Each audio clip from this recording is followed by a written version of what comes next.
Hello and welcome to EWTN Pro-Life Weekly. I'm Catherine Seltner in our Washington, D.C. studio. It is good to have you here with us.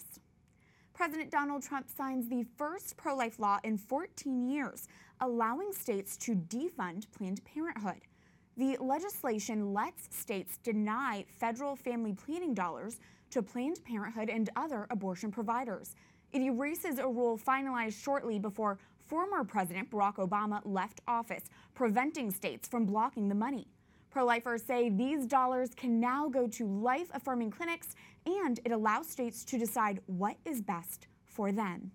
Mallory Quigley is Communications Director for the Susan B. Anthony List. Mallory, thank you for being here. It's my pleasure, Catherine. Put this into context for us. How much money was going to Planned Parenthood and abortion providers at a state level through Title X funding? Sure. So we know from the Government Accountability Office that Title X makes up about $60 million worth of Planned Parenthood's taxpayer funding. It's the second largest funding stream that they have coming in from taxpayers. So this isn't the largest source of funding, and for a while now, states have already been working to prioritize funding away from Planned Parenthood and to the pro-life alternatives. So it's unclear exactly how much money is going to be impacted, but as much as $60 million. And you said the second largest provider of that's incredible. Marjorie Dannenfelser, president of the Susan B. Anthony List, was with President Trump at this law signing. Yeah. What does she make of its significance? Well, it was really incredible to see pro-life women be surrounded by the president, including my boss, for the signing of this bill. This was the president's first opportunity to sign a pro-life bill into law, and the fact that he had women gathered around him, including the bill's sponsor, Congresswoman Diane Black, and others, I think it's really reflective of the fact that women are the leaders of the pro-life movement. Women do support real comprehensive health care for women, not Planned Parenthood. So it was very reflective and I think monumental. It shows how the pro-life movement has grown. I mean, for 8 years, we did not have a presence at the White House. Reporters asked me this last week. They were like, well, when was the last time? Like, did you work with the Obama administration? And I was kind of shocked by the question because, of course, we didn't. We weren't welcome there. So to have pro-life women in the Oval Office with the president alongside him as he signs this historic bill was very encouraging for the movement. Seems like there are frequent visits to the White House these days. This is a pro-life law, but it also deals with states' rights. Can you talk to us about that aspect? Sure. So the regulation that the Obama administration put in place on their way out the door was essentially to force states to fund Planned Parenthood through their Title X, with their Title X grants that of course come from the federal government. And now there's no mandate in the Constitution that states need to fund Planned Parenthood. They should have a right to prioritize funding where they think that is best for their residents. And I think that the states really are poised to make these choices. And there really are pro-life states really are out there. Yeah, to name a few, Tennessee and New Jersey have long worked to defund Planned Parenthood and to concentrate on the alternatives. That's why I think this was so close to Congressman Black's heart, because she's been such a great leader in her own state, getting them to prioritize funding for community health centers. Mallory, what's next? Now that this has been done, what's the focus of the pro-life movement? Well, I mentioned that Title X is only Planned Parenthood's second largest funding stream. They are still getting more than $400 million a year. That's $1.5 million a day through Medicaid.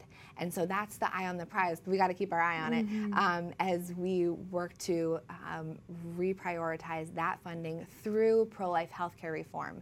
Now, Republicans are unified on this issue of redirecting Planned Parenthood's funding, but it's been caught up in gridlock as they've struggled and wrestled with the rest of that healthcare reform bill. So that's where we need to focus next, to take down that funding. It would really revolutionize women's health to send that to the community health centers that outnumber Planned Parenthood 20-1. Thank you for being here, for keeping us informed. Mallory Quigley of the Susan B. Anthony List.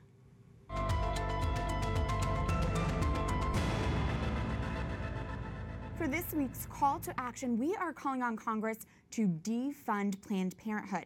While states can now defund the abortion business, money is still pouring in at the federal level. Here is how you can make your pro-life voice heard to our U.S. lawmakers. Go to sba-list.org/EWTN. Tell Congress to defund Planned Parenthood and make Medicaid dollars available to pro-life community health centers. Planned Parenthood receives nearly $500 million a year from the U.S. government. If you do not want your tax dollars to go to the largest abortion provider in the U.S. and want the money to be redirected to life-affirming health care, follow this week's call to action. Go to sba-list.org/EWTN. By filling out a simple form and giving a few clicks, you can make a difference in the pro-life movement. On the topic of defunding, the Trump administration cut off U.S. dollars to the United Nations Population Fund earlier this month. The administration claims the agency supports population control programs in China, including coercive abortion. The UN group will lose at least $32.5 million in this year's budget. Archbishop Bernardito Alsa is Pope Francis's representative at the United Nations. He joins us now from New York City. Your Excellency, thank you for your time. Thank you. What do you make of the U.S. withholding millions of dollars from the UN Population Fund? Well, I believe, I'm sure that the United States made that decision, not because it doesn't want to support women's health and girls' health, but because, according to the letter of the State Department to Senator Corker, the UNFPA supports and collaborates in programs that include coercive abortion or involuntary sterilization, which is against the policy of the administration. So on the one hand, it is significant in the sense that the United States, concretely it's significant. The United States is the fourth biggest donor to the UNFPA. On the other hand, even with the withdrawal of the United States support, the other big donors of the UNFPA have picked up the tab. And so in the concrete, the UNFPA would have the same funding, although the funding comes from other donor countries. So in that sense, politically, it sent a very strong message, as well as also it signaled a departure of the policy of the previous administration. Considering what you mentioned about coercive abortion and sterilization, do you support the U.S. decision?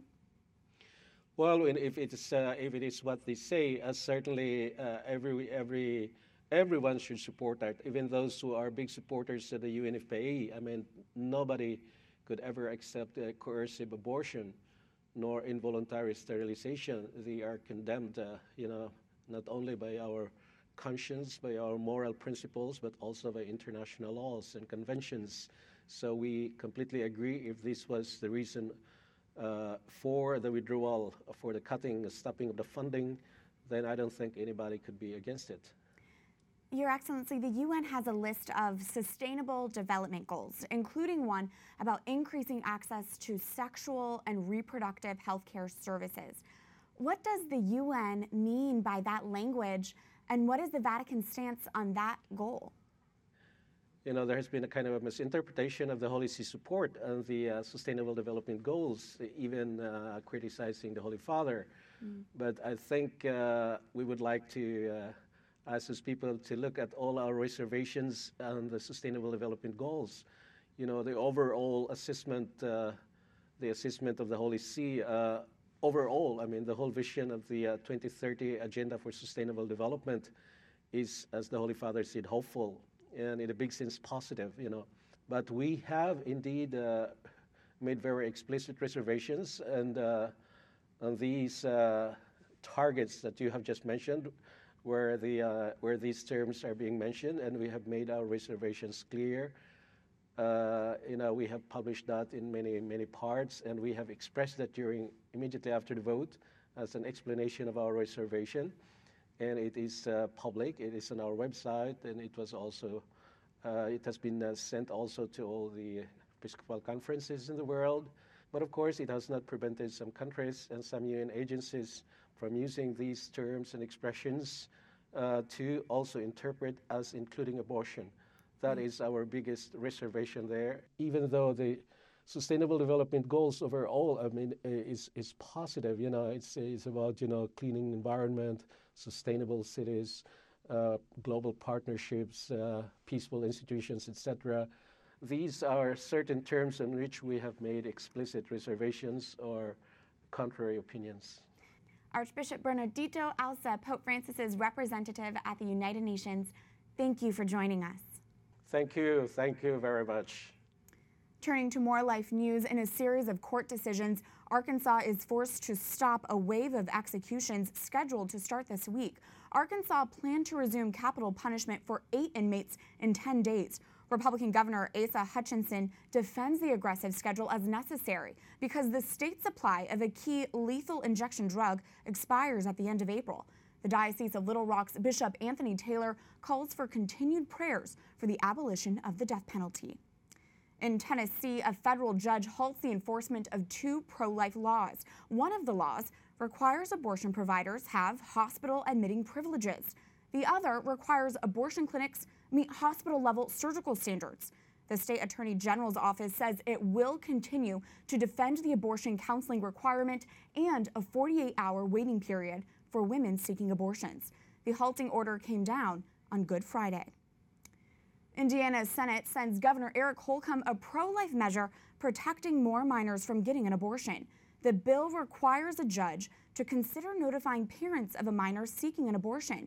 It tasks abortion clinics with verifying the ID of an adult giving the permission, and it adjusts reporting requirements. Indiana Right to Life says this bill protects minor girls, increases parental rights, and helps sex trafficking victims. A UK judge rules doctors can pool life support from a baby without the parent's consent.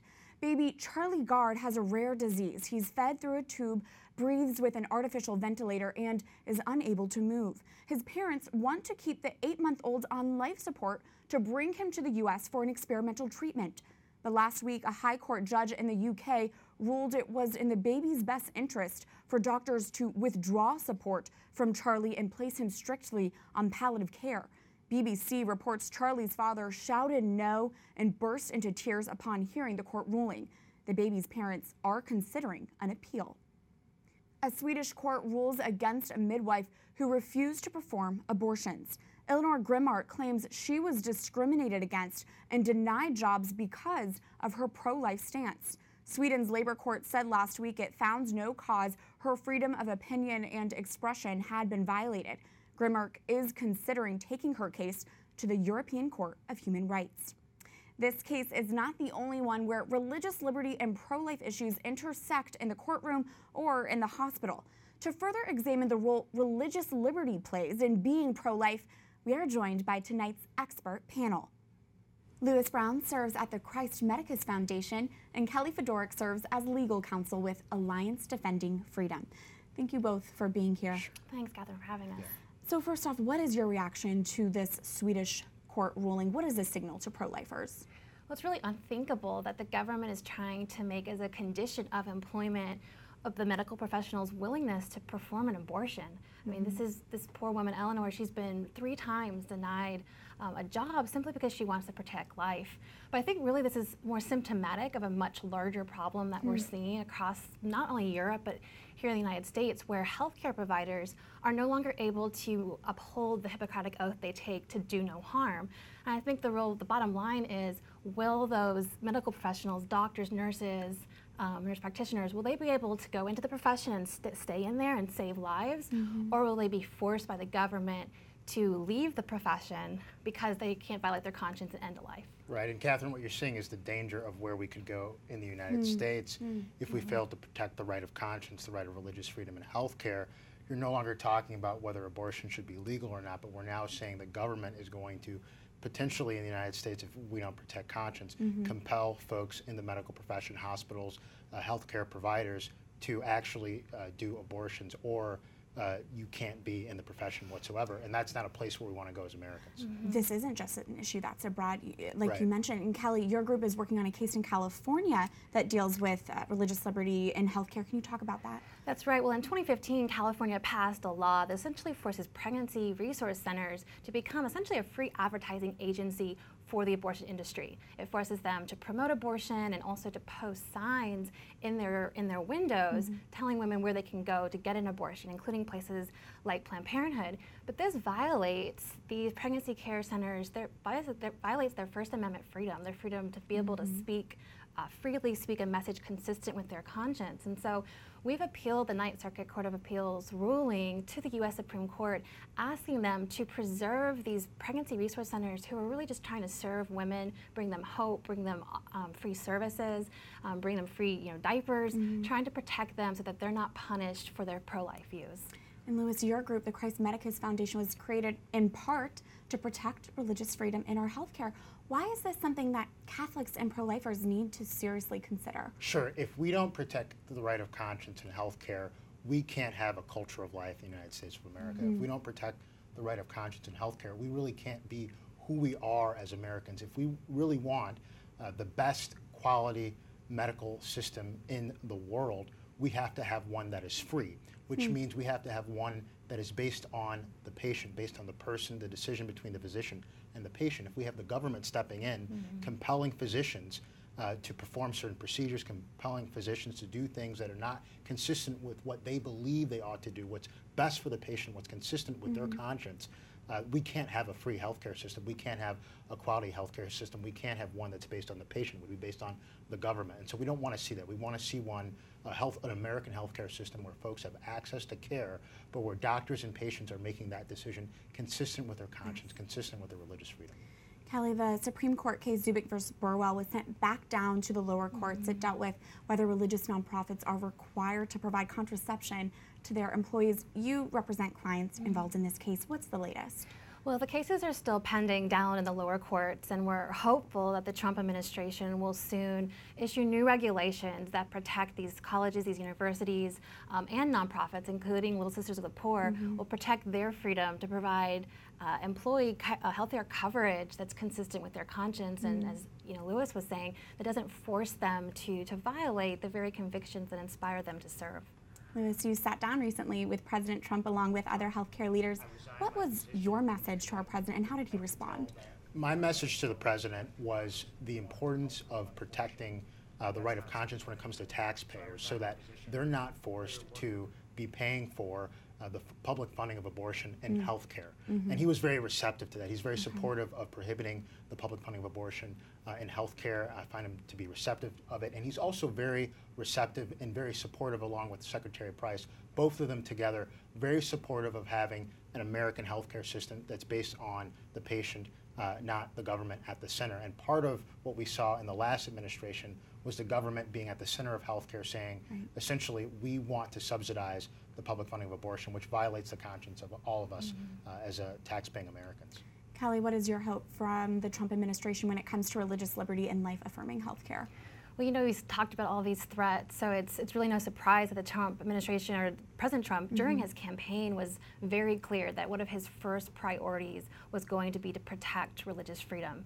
And we've seen a leaked draft, and our hope is that he will sign that executive order, that he will protect the freedom of all Americans to live consistent with their core convictions. I mean, this is our heritage, this is who we are as Americans, and so it's only common sense that he would sign this executive order and also encourage his agencies to repeal and rescind some of the regulations that really thwarted and infringed upon some of our most fundamental First Amendment freedoms, that he'll stand for the freedom of all Americans and restore balance and tolerance to the people living in this great country.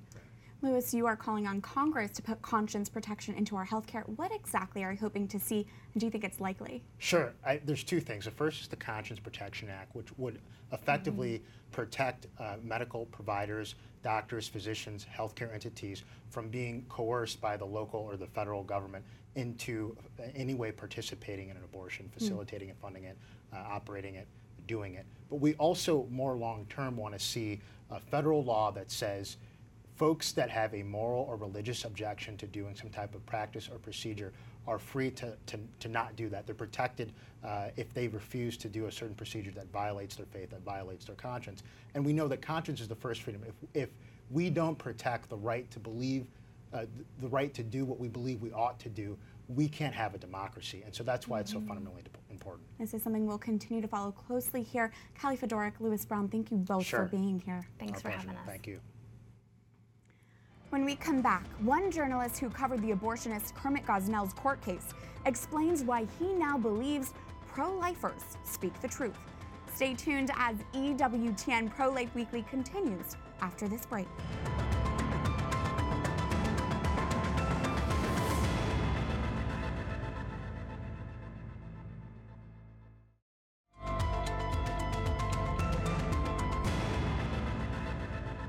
There is life. We will be resurrection men and women of life. Pope Francis calling us to be people of life as we continue to celebrate Easter. Welcome back to EWTN Pro-Life Weekly. I'm Catherine Seltner. The Speak Out segment is a chance to examine how pervasive the abortion industry's messaging permeates throughout our culture. In a recent announcement from Planned Parenthood, that abortion Hollywood connection could not be made more blatantly obvious. Shonda Rhimes, the woman behind ABC shows Grey's Anatomy, Scandal, and How to Get Away with Murder, is joining Planned Parenthood's national board. In an interview with Elle magazine, Planned Parenthood President Cecile Richards and Rhimes praised each other's work. Richards says she wants to tap into Rhimes' storytelling ability and creative energy. You may remember it was on Rhimes' show Scandal that character Olivia Pope underwent an abortion while the hymn Silent Night played in the background. Following the abortion scene, she went to the White House, sipped wine as the song Ave Maria played. Two songs created to celebrate Mary's yes and bringing our Lord and Savior Jesus Christ into the world were twisted to play into the abortion agenda, the opposite of yes, the denial of life, and the mockery of Our Lady. Now that Rhimes is joining Planned Parenthood, we can expect to see more hour-long commercials for the abortion giant on mainstream television. This further points to evidence that abortion advocates have the media in their back pocket, and it's another reminder pro-lifers need to be on the lookout for abortion messaging weaved into television scripts.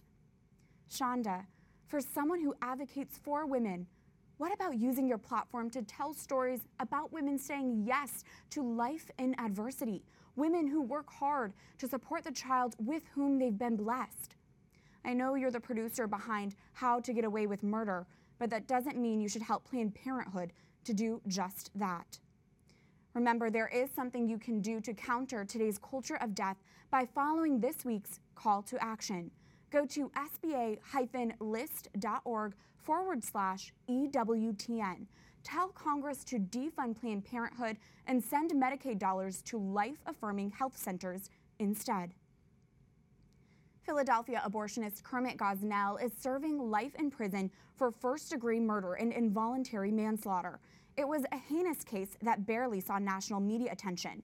But for one journalist, covering the case was the unexpected start of a pro-life journey. Fela McAleer is an Irish journalist and filmmaker who's covered topics ranging from finance to fracking. You think it's appropriate to... Okay, that's it. He's a roving reporter even on vacation, which is why a few years back, McAleer decided to pop into a Philadelphia court case during time off. The case involved abortionist Kermit Gosnell, who was on trial for killing babies born alive after failed abortion attempts. It was the witnesses who were giving the most shocking evidence I'd ever heard. But the most shocking thing was behind me, because I looked behind and it was empty. There were no journalists. McAleer quickly realized Gosnell was a national story, barely getting local media coverage. So he told his wife and fellow journalist, Ann McElhaney, they should look into it. McElhaney hesitated. She didn't think they should touch the pro-life cause. As journalists, we always have a skeptical view of activists anyway. So we thought they were just activists being activists and exaggerating and trying to get a point across by overemphasizing something. And so let me tell you, we were wrong. The pair spotted hypocrisy when an abortionist who is compliant with the law was put on the stand. What happens if the baby is born alive? Because that was a big thing about Kermit Gosnell killing babies born alive. And she said, well, we would give it comfort care. And you could see all these journalists going, comfort care, what's that? And then she explained what comfort care was, that you put the baby aside, keep it warm, and it will die naturally. And it's like, so hold on, this guy's been charged with stabbing babies born alive, but it's legal in this country, in this state, to let a baby born alive die of neglect and dehydration. Awoken to the abortion industry's deceit, McAleer and McElhaney took on an ambitious mission. They started a crowdfunding campaign to create a movie about Kermit Gosnell. With your help, we're going to hire the best screenwriter, director, and actors to make sure that the story of Kermit Gosnell gets into every home in America.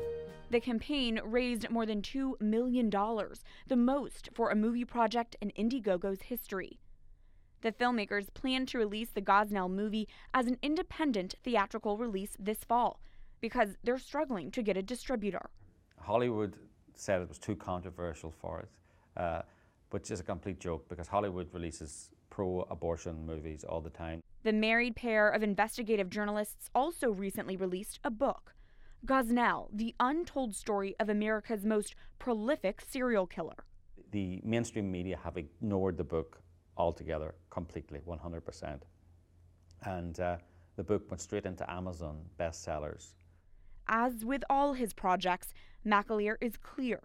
He is not an activist. He is a journalist.